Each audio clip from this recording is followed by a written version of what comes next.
another episode 18 of Before and After Talks. If you listen to our before episode on Ed Sheeran, you're probably like, hey, where's that after episode? You're listening to it right now. It's finally here. But I'm Vince. I'm the host of Before and After Talks. I have my guest here. Hello, I'm back. Yeah, nobody knows who you are at this point, so. I know, it's been a couple of good episodes in the past, though, so if you haven't gotten to know me now, you seem to be able to get to know me. That was really bad. I didn't know where I was going with that. Restart. This is Maddie here. Yeah, I'm really sucking it up right now. Good start. Okay. No, this is a very good episode, and we were excited to do it. We were trying to think of a topic that would work, and you know, this album did come out a few months ago, so you're thinking probably it's not relevant or hot at the moment. Wrong. It's still cycling through on different radio stations, and it's just been great because, you know, singles they go through different periods of it, and the popularity goes up and down. But this album has plenty of attractions to it, and we're attracted to it, including Maddie as well. Oh yeah, I've been so excited since Vince had come up to me asking if I would want to do the before and after portion of this album, and this album has been on repeat constantly in my car, in my apartment, so I'm really psyched to do this. Well, before we get to all of that, looking at different articles, what's happening in the lyrics themselves, you can always follow us on Facebook and Instagram at Before and After Talks. And if you heard of previous episodes, we have a YouTube account. Oh, yeah. Oh, yeah. Shout out to Billy, who's been working nonstop on that thing. We have to continuously shout out to Billy. The things he's done on there is far more than I anticipated nor even asked for. So thank you so much, Billy. And go ahead and check that out. Again, it's Before and After Talks on all our social media handles. But now, let's go ahead and get started. We're going to take a look back at the before episode. So that was episode 17 of Before and After Talks. And we're going to be talking about the number 6. Oh, I can't even do this. All right. Because this is it's a mouthful here. It is. Ed Sheeran's number 6 collaborations project album. Oh. It's kind of one of those things that you have to just put it in your head and order it, and then you have to read it out again. It's a very long title. All right, so let me hear it right, because that was terrible. Number 6 collaborations project. Album by Ed Sheeran. So in the before, we talked about the hype and things going on with that. We also covered a couple of different topics if you want to go back and listen to it. Talked about Martin Scorsese bashing on Marvel, saying it isn't cinema. We talked about Drake's dad, who has a very interesting mustache and a nice purple suit, but he was talking bad about his son's lyrics. And then there was one more topic, and that was the Billboard Hot 100. Old Town Road, no longer at number 1. Thank God. And at this point, no longer in the top 10. So really? That's changed that quickly since we've recorded that last one. Wow. Dang. Going south pretty quick. Oh, south of the border? South of the border, which you'll find out later. Oh, all right. All right, Maddie. Anything else you would like to talk about? Yeah, I mean, real quick, just touching on the before episode that we did just a couple of days ago, or that was released a couple of days ago. We had mentioned that this album is the sequel to his number 5 collaborations project, which he did, I believe, back in 2011. This is his 4th studio album since he has gotten signed by a major record label, and he was super stoked about it, and I would be super stoked about it too, because since it is a collaborations project, that means for each and every song there is some hot artist that's out there that he had decided to pull in and work with. So this one's really cool and very unique that a lot of artists don't get to do often in their career, and so he's really put a lot of creativity into this. And we're going to go into how exactly he put it all together. He had a little note on Apple Music that we'll get to. But before that, we have a Rolling Stones article, Maddie. Yeah, so this article I wanted to point out to you all because, as we mentioned, this album is very, very packed with some insane names. Very, very popular names, Billboard Top 100 type of names, and to get the amount of people that he did for this project and to have them all agree and collaborate so well onto this project is honestly something that not many artists get to do or even have the opportunity to do. So because it is so, sometimes this idea is so far-fetched, Rolling Stones seem to agree. So I wanted to quick pull a couple of quotes from Rolling Stone article that was published on July 16, 2019. So it was a little bit closer to when the album actually came out. This article was done by Danny Schwartz, so I want to give him credit to that.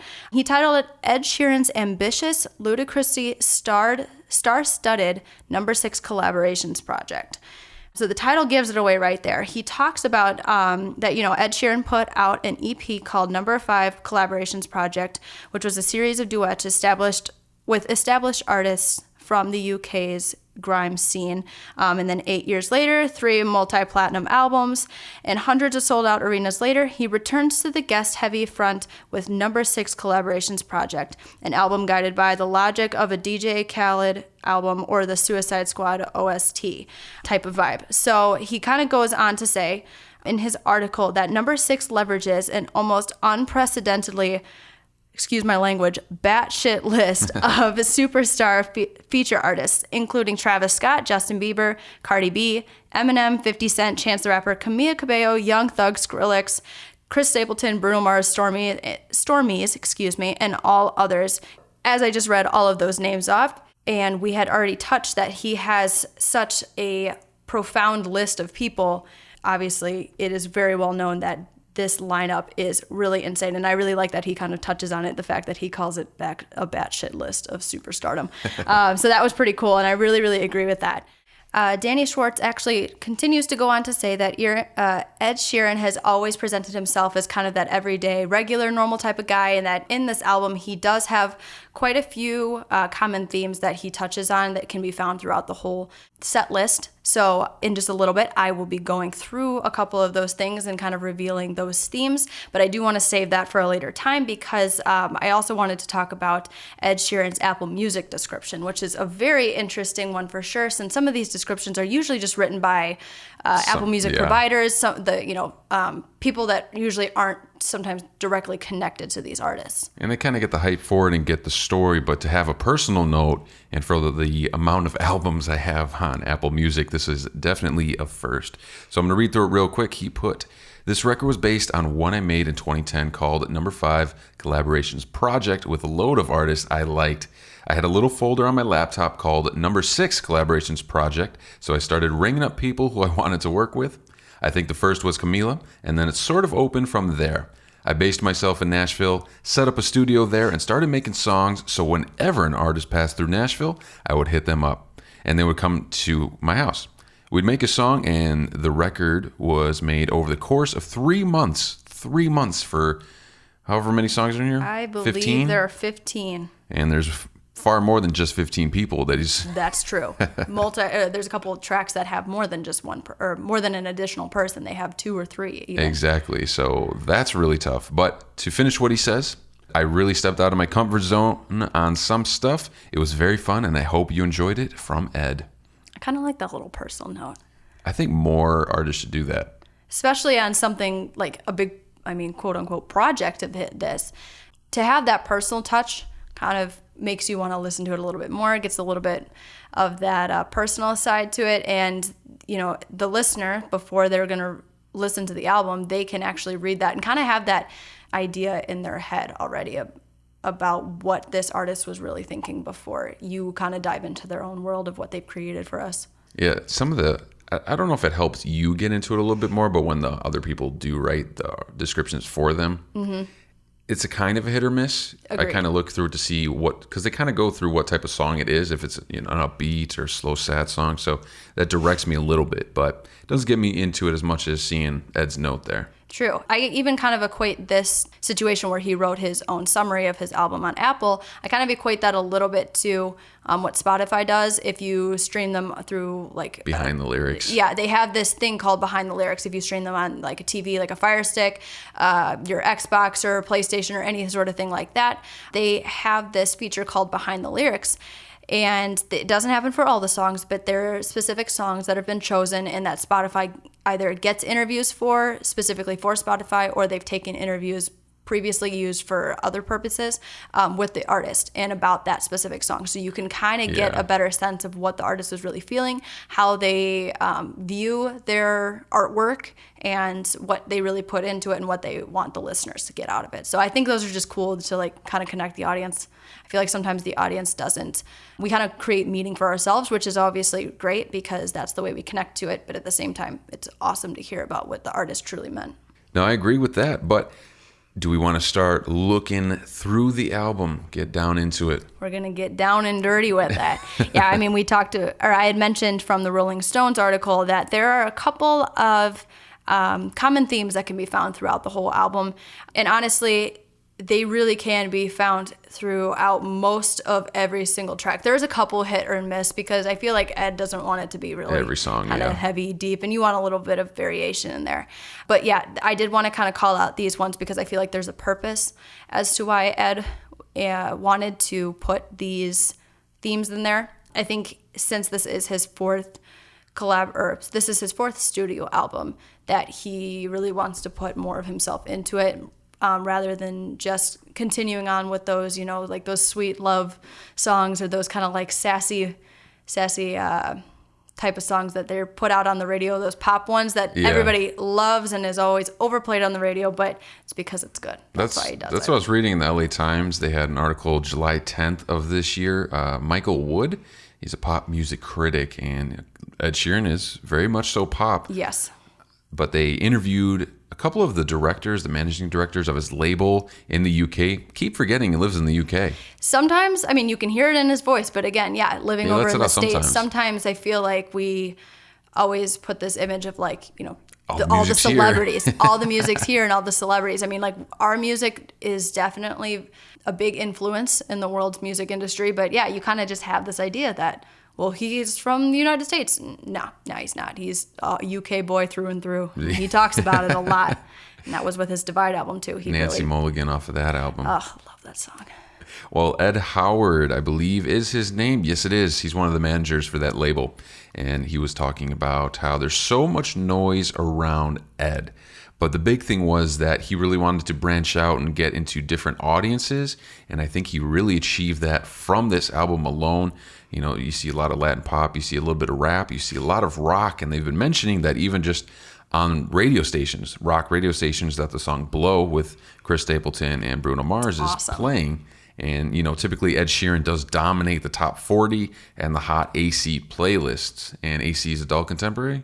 Is that what that is? I think so. That rings a bell. That would be my guess for sure. All right. Well, he's dominating those, but now he's at a different place and doing a lot of different genres. So I'm very curious on what he does going forward. I know he's not going to release music for a little bit, but his Plus album was his first studio album, and that was with the A-Team that was on that one, and that was one of his. That was the song that got me into Ed Sheeran. That was one of his first singles that was released, and that was a pretty somber vibe that he had going throughout that album.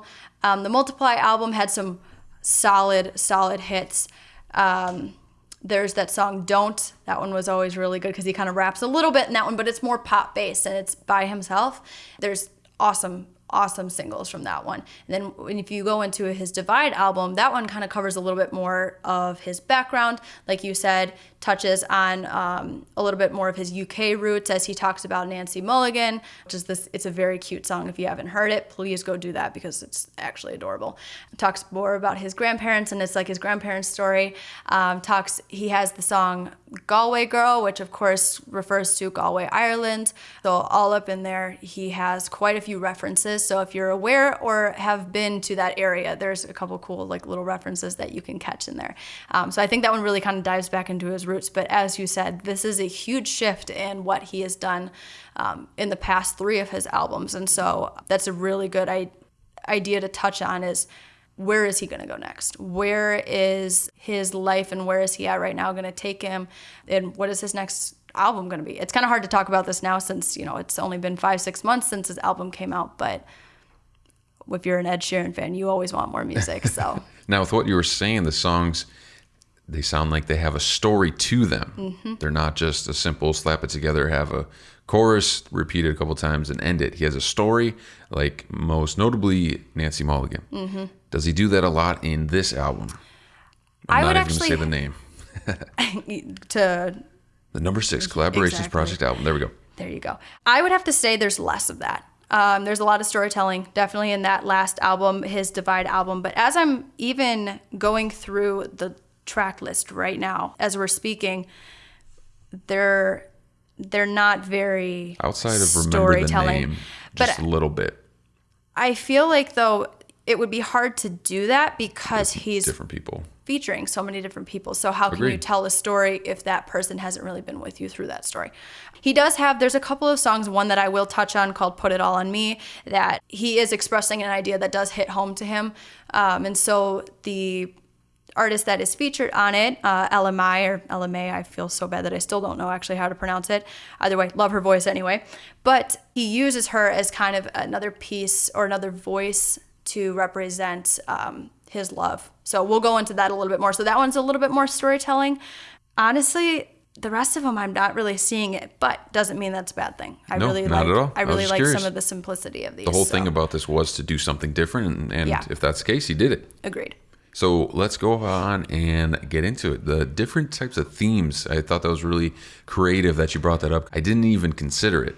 The first couple times I listened to it, didn't even consider it either, because I'm somebody, when I listen to an album right away, I listen for the lyrics. That's a huge thing. But sometimes I listen more of either for the complexity of the lyrics or maybe just the stylistic point of view for it. I also really like to listen to the instrumental that they had decided to pair with the lyrics, because sometimes they can create a juxtaposition, or there's this, or it does help tell a story too. So those are kind of the things that I was looking for. But as I've become more familiar with the album, and now I'm one of those people that, for especially like my top 5 songs, I know every word to it because I just had it on repeat, like I've said before. There are about 3 common themes that I could say probably come out the most from this album, and they are listed as social anxiety. He talks a lot about antisocial, also, kind of plug in that one song I'm going to do right next after this. This social anxiety that he has, the celebrity life, the glamour and the glitz, or maybe the not so glamorous parts about it, and also having someone to make life or make hard situations all the more better. Those are kind of those 3 that you can pick out. So I do want to touch on the social anxiety one because this isn't the first time that he has done this before, but I feel like this album really highlights it, especially with all of these really hot celebrities that probably could relate to this as well. So the first one I want to go into is the song Antisocial, which has one of the hottest rap artists out there right now, Travis Scott. I want to ask you real quick, what do you know about Travis Scott? He was dating, or he has a kid with one of the Kardashians. They're not together anymore, I heard. This was a trick question because I genuinely don't know that much about it. Oh. So honestly, I feel like possibly I just don't know that much about it. I don't also keep up with the Kardashians. Sorry. But Sorry, not sorry. Sorry, not sorry. I can't do it. But so Travis Scott is a hot name, though. It's one that we all know, and we all know his sound, which is really cool. And so I wanted to touch on this because just this weekend, you and I had a couple friends over visiting, coming to see us, and one of them is a fan of Travis Scott. And so when we showed or had our friend listen to him, actually, our listeners know of this friend, Devin, the loud one. His episode is next week, so look forward to that. Exactly. So Devin, as our listeners know, he's a big fan of Travis Scott. And so when I had mentioned that he has a song that he collaborated with Ed Sheeran on, he was very interested. We listened to it. So for those really hardcore Travis Scott lovers out there, this might not be the song that you really, really like. Yeah, Devin did say that if it was flipped, it would be much more appealing to him. Flipped as in if it was Travis Scott's song featuring and not Ed Sheeran. Yes. So if Travis Scott was the main artist coming up with this and then having Ed Sheeran featured on it, it would be a hot track for him. But because it is the way it is, he wasn't a huge fan of it. So I do want to give that warning out there that if you're a huge Travis Scott fan, this might not be the song for you, or it might surprise you, because sometimes those surprise collaborations are also really fun to listen to. I'm not a huge Travis Scott fan, so I really, really like this song, even though it has kind of a darker sort of feel or a vibe with it. It's darker than Ed Sheeran's typical like sweet and sassy type of tone that he does a lot of with his pop singles that he releases, and the title kind of gives itself away. Antisocial is the title of it, and it's also kind of the theme of the song as well. I believe that throughout the song, which I will go into just a little bit more deeper here in a second, I feel like just to forewarn everybody that it's more of a current emotion than just maybe a constant state of like isolating themselves. So it's not this very, very sad, depressing type of thing. It's more of like an emotion that they're feeling at a time, maybe if they're having issues. Ed Sheeran, I've seen a couple videos of him. He seems like he's just more quiet and just kind of there, but then you also read stories about him at his house. I don't know if you've heard about the parties that he throws. Actually. Or he's Irish, so he drinks a lot and stuff, but he also just Irish parties. He has so many people over, and then he just busts out his guitar and starts playing songs for everyone at his house. Really? So just to be there at a little mini concert of Ed Sheeran's. That's interesting. So you see the highs and lows, just like with anybody, with you and me. We both have our highs and lows when we feel comfortable. Yeah. And in the song, you're about to go into it. He's not that comfortable. That makes me think about that a little bit more now. I did not know that, and I'm don't not act like I know Ed. I was going to say, well, I'm just going to say I'm not going to act like I know him. I'm going to try to really dissect his world and his life, because that's just unfair. We don't know him, but that also might raise some questions, especially with a couple of songs that I'm going to present here. So, Antisocial overall is a kind of a darker type of song. Really, to me, it glorifies a lot of like drugs and alcohol usage. It really focuses on two people at a party or club who basically decide that drugs or alcohol is the best way to deal with pain and to get away from the world. You can hear this through the lyrics that are said, especially at the bridge part where it said, "I've been down, give me some space. You don't know what's in my brain. Music loud, easing my pain." And then it goes into the chorus. So it really just talks about don't touch me, and it repeats it very quickly, so it's that kind of angstiness that's in there. He came to vibe, which means he basically came to do one thing and one thing only, is to drink alcohol and smoke drugs. Do drugs. Smoke them drugs. And do drugs, and he's doing what he came to do. That is how he's going to get through this time. His idea of a successful night is to be private. He wants no one seeing him. And that can be quoted by the first stanza of lyrics, keeping it on the low, no photos. It's kind of weird to me to be talking about this in a very casual conversation. It's really weird. When he says on the low, it's a little awkward because I don't talk like that. But it's the song. And plus he's also mixing it with Travis Scott. So you got to do it. But really, and then the second stanza, when Travis Scott starts to go on his own, it talks about waking up in the middle of the day, continues to drink Hennessy and drowns out all of his issues. But then he does hint towards the end of his couple of lines that it's tracing back to like maybe some relationship problems, as he talks about, "Right before I leave, she gave me more than just an issue." And really, after that, it goes, "I've been lost out in her space. You left me right in my place." So really saying that she left me when he was down, or she left him when he was down. So it's really just kind of, to me, it seems that they are both glorifying drugs or alcohol to escape, and kind of romanticizes this, like these minor mental health issues, which is a little scary at times, like what it is right now. But the song is also very upbeat, but angsty as well. So it's kind of this interesting feel of, I don't want to take it too seriously, especially with the rest of the album not really playing on this very drastic and dark way of dealing with social anxiety and not feeling connected to the people around you. And maybe there's even a possible paradox in the song. Maybe it is not meant to be taken super seriously, but this one really interests me. And surprisingly, even though it is very dark, it is one of my favorite songs on here, and really it's because of the beat. So I will put that in my top 5, which we will touch at the end. But Antisocial, even though it's only 2 minutes and 41 seconds, it is one of my favorites for sure. So it's one of your favorites for sure. It's definitely one of mine. That's one of the first that I willingly chose when I got the album. And I don't know why, because it's an interesting beat, and it's definitely one of the more, I don't want to say like trap type of songs, but it is, and it just has this like powerful feeling and this vibe about it, that every time I hear it, I always have to turn it up in the car. It's crazy. Plus the radio stations around us have just started playing this one too, so it's kind of bringing it back for me. Gotta move to it. Yeah, they've been playing the next song you're about to mention. That was one of the first few. Oh yeah. So if you want to go into that, I Don't Care. I Don't Care was basically the summer hit of 2019. It was crazy. I swear every single time I got in my car to drive around this summer, it was constantly playing. And one of the reasons is because it's big name that the song has Justin Bieber? Justin Bieber, yeah. He's been around since we've been growing up. Good old Justin Super Bieber, weird. JB, is back with Ed Sheeran, kind of continuing on that sort of antisocial angst, but it also focuses a little bit more on like social awkwardness instead of turning to the drugs and alcohol, the dark stuff. He's not smoking all those drugs. Smoking all of those drugs, I know. But it focuses, like I said, focusing a little bit more on just the social awkwardness of being antisocial and how being with ones that you love, though, make it better. So there's not a ton to this song. There's not a ton to dissect. It's a pretty straightforward song, but it's one of those that you can listen to any time of the day and you get good feels about it.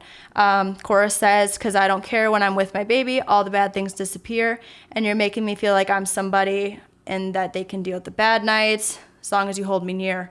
All of those lyrics. So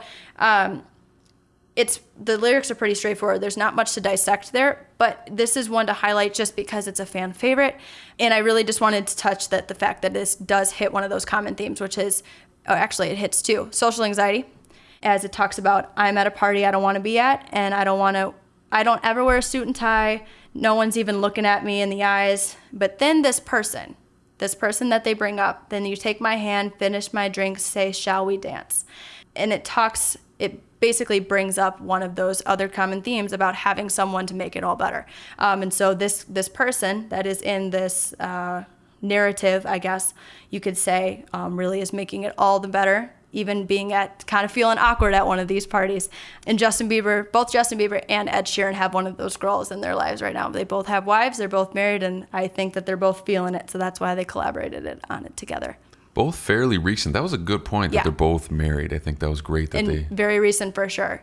I forgot when Haley and Justin did get married. They were a 2019 thing. What was it? I thought they were a 2019 news I think thing. it was 2019, but I just don't know like around what month, because that would be really interesting to think about too. You know, this album came out early summer, so they were still dating, and obviously if you know, you know. So usually, so I'm sure that they both really connected with this one. And plus, it's just one of those love, carefree type of songs that is definitely a summer hit for sure. So I'm glad that they were able to do that together. All right. Well, it looks like you have the third song with someone I don't care about, if you want to talk about that. What? You don't? Well, you should care about is it Put It All On Me? Yeah. You wrote down Beautiful People. Well, I said that one's my last one here, boy. Oh, there's 4. I'm so sorry.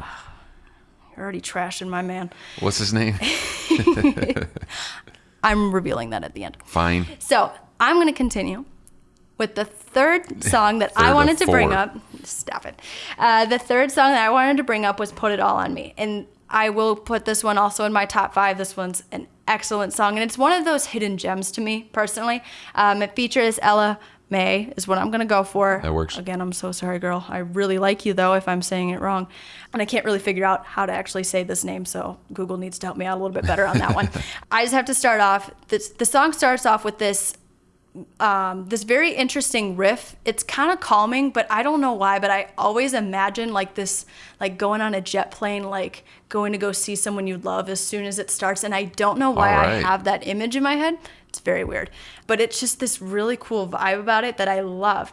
And then all of a sudden it starts into Ed's part, and he talks about, I can't wait to get home. I don't know why, but I'm feeling low, which talks about still hinting back, you know, at the same sort of themes like Antisocial did, not feeling okay at the moment, kind of going through life issues, maybe some troubles. But then he continues on to say, happened again, and I want you to know, having my woman there is good for my soul. And then he continues further saying, I will try to be strong, but I got demons, so can I lean on you? I need a strong heart and a soft touch, and you're the one that I want, or you're the one when I want love. So talks about that, dealing with some of these issues, these daily life struggles, especially as a celebrity. There's a couple more that they have to deal with on a daily basis than, you know, us regular people have to go through, because there's a lot of pressures on there. But he still talks about having this one person in his life, which would be his partner, his romantic partner, which is his wife, Cherry, and talking about how she is someone that he can lean on when he's having maybe emotional issues or just not having those strong days. So instead, she needs to be strong for him, and she is strong for him. The chorus basically talks about, it's pretty straightforward. It's you and only you who can be taken away, the shit that I go through each and every day. And it basically, it's pretty straightforward, but even though it's straightforward, I think it has an incredible amount of meaning to it, and I can kind of feel that through it. The second verses, though, I want to talk about because this is where Ella Mai features on, and she kind of takes out over this part of the other side of the perspective of this relationship that Ed is trying to highlight. So she's kind of a stand-in for, I would guess, his wife. And it's pretty similar to the first verse. Oh, you're there for me when I need you, because I find it hard to say the words, but some shit don't need an explanation, baby. So even though there are issues that are hard to talk about, or maybe you're not ready to talk about, even just being there for somebody obviously still means the world to somebody else. And even if you can't talk about some stuff, or if you're not explicitly talking, you can still show them ways of being there for them. Overall, I really, really love this song. It's one of my favorites for sure. And I just think it has a very sweet meaning. Overall, I can't put enough on how much I love this one. Yeah, we always see celebrities, even though they do have great lives. Yes. They still go through a lot of things. They're always constantly busy, have to put on a face, and have to deal with a lot, just being on the road in general, especially Ed Sheeran, who, just like Pink, does really long tours over a year. So global tours, that takes a little while. Schedules. So things do add up, and they are compensated for it, but they go through the same stuff that we do. Exactly. And not having a celebrity partner can also have an impact on that. Help so he knows that there's a little bit of a sense of normalcy in his life to have somebody to come home to, quote unquote, that kind of a cliche. Like Ed Sheeran or Justin Bieber, you lose that really quick. Makes sense, yeah, because really early in life. And even going back to the Rolling Stones article, Ed Sheeran has always painted himself as kind of one of those average guys, doesn't want to put himself on this pedestal. He has these human emotions, and that he tries to connect with them through his songs. So I think this really hits home, especially as these types of themes, social anxiety, having somebody in your life to make it all better, really, it's easy for the audience to connect for sure. Well, you had one last song I found out just a few minutes ago. Yes, one last song, and I'll make it pretty quick because I know you don't necessarily like the person who's featured on it. Ed Sheeran features Khalid on this song. Right. Stop it. Ed Sheeran features Khalid on this song titled Beautiful People. This was the third single released from this album. And as if you've heard me talk or have been on the number 6 episode podcast for Before and After Talks. The Pink Review. The Pink Review, Khalid is on a track for Pink's newest album. So I talked a lot title? about... What was it? Oh, Hurts to Be Human. Oh, so Hurts to Be another Human. heartfelt song. Okay. So without trying to connect to it too much, it does sort of in a way, because this song really focuses on being your true self in a superficial world. So in Pink's song, they do highlight, Hurts to Be Human, kind of like those average or those common issues that all humans have to go through, how we're not perfect and all these sort of things. Kind of can be translated to this, but I think this song focuses a little bit more on the celebrity life and the glamour life. Glamour culture is very pretty. It's very glamorous, to be redundant, but it's something that we all want. We all idolize, exactly. But what they're trying to both get, Ed Sheeran and Khalid, on this track is that it's not what it seems. And we have been told that multiple times by many specific artists, but this one's really cool. The first set of lyrics mentions big names of cars, talks about Lamborghinis and rented Hummers going up to a party, basically.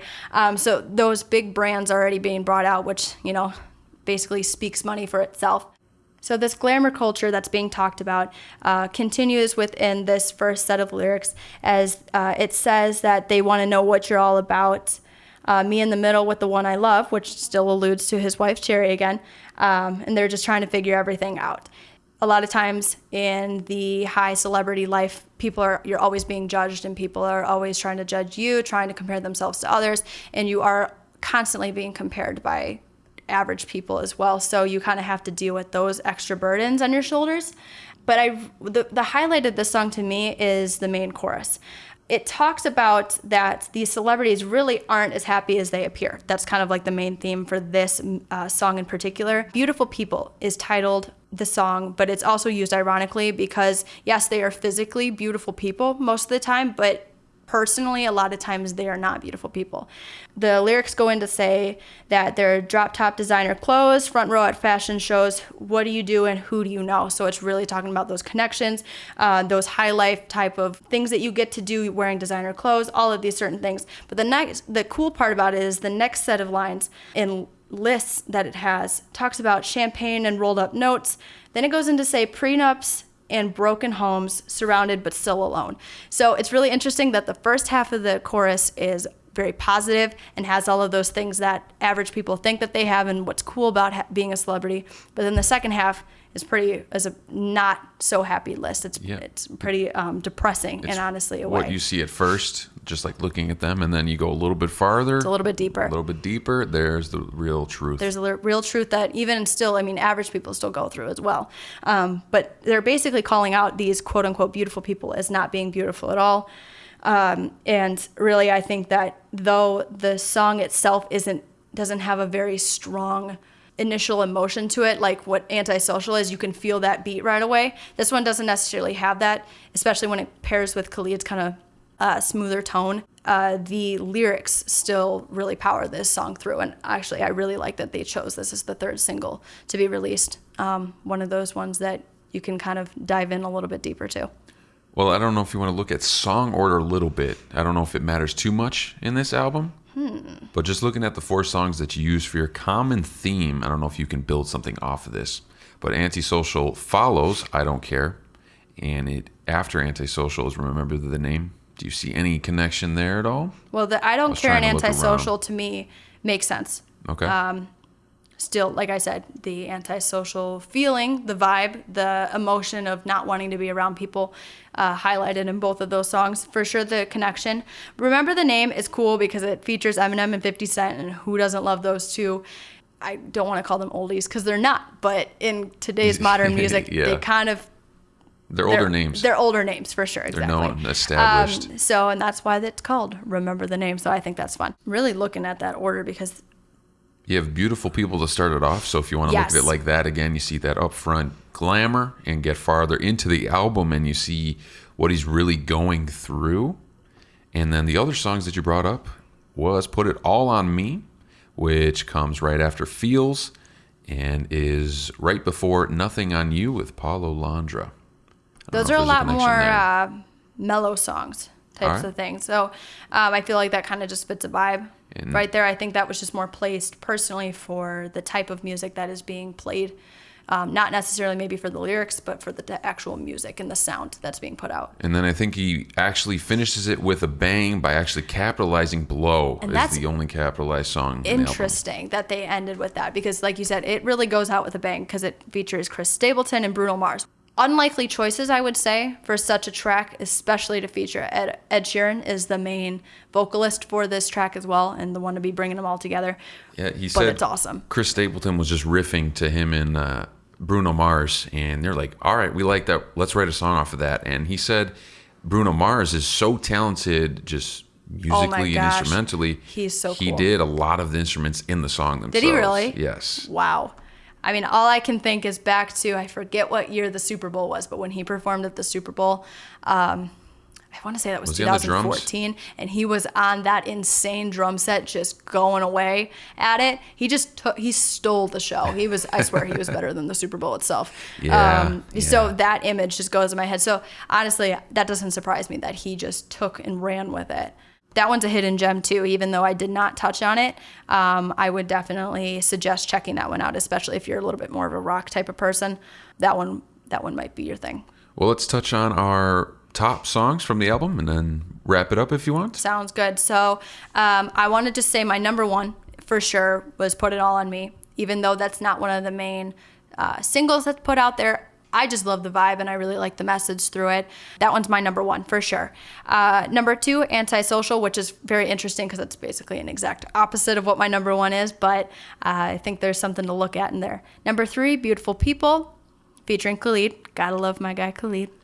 Number four would be I Don't Want Your Money, which is one I didn't actually talk about, but it features her on it. And also that one touches on the celebrity life type of theme that's going on there too. So take a listen to that one. And last but not least, my fifth choice would be South of the Border, which features Camila Cabello and Cardi B.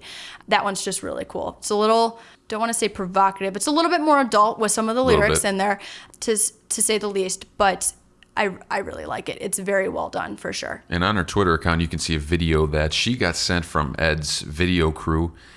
It was just her sitting, just like not dressed up at all, just like PJs or whatever. And she just has her laptop open. She has the beat going, and then the two just go off of it. Really? It was really interesting. That's awesome. Now, wow. For me, I don't listen to the entire albums as much as I should. Okay. I wish I would. Also, I don't feel like this is an album to save every song. Do you feel that?